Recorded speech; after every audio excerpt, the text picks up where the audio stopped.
प्रिय दर्शकों नमस्कार। गणेश वैदिक ज्योतिष चैनल पर आपका स्वागत है। इस चैनल पर हम विभिन्न ज्योतिषीय विषयों को लेकर आपके समक्ष प्रस्तुत होते रहते हैं।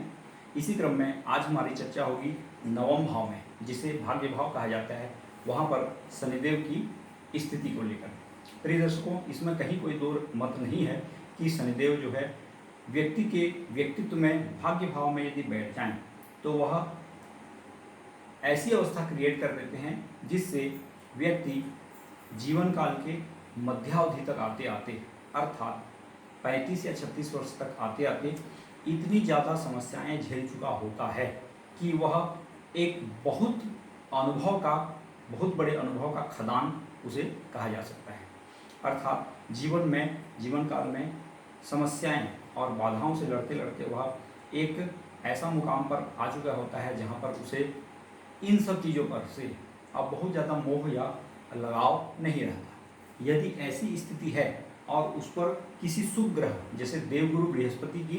दृष्टि आ जाए तो जाहिर सी बात है, यदि भाग्यस्थान में शनि है तो देवगुरु बृहस्पति की दृष्टि कहाँ से आएगी, तो लग्न में है तो उनकी 9वीं दृष्टि आएगी, यदि वह पराक्रम में है तो 7वीं दृष्टि आएगी, और यदि पंचम भाव में है तो अपनी 5वीं दृष्टि से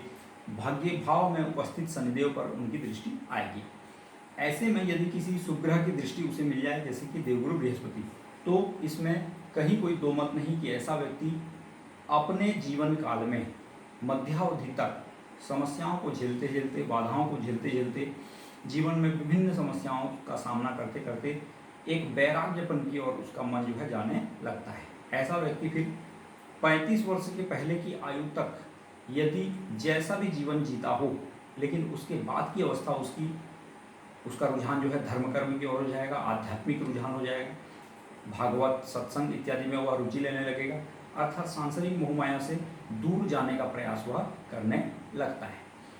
अब बाकी की स्थितियों को देखकर यह तय हो सकता है कि वह इस मार्ग में कितना दूर जाकर रुकेगा या वैरागी ही हो जाएगा। तो यहाँ पर अन्य स्थितियाँ बहुत ही कारगर होती है। सिर्फ इसी को देखकर हम ये प्रेडिक्शन नहीं कर सकते कि व्यक्ति जो है सांसारिक जीवन से मोहभंग करने लगेगा, लेकिन ये एक प्रबल कारण है जो कि व्यक्ति को सांसारिक मोह से दूर ले जाने का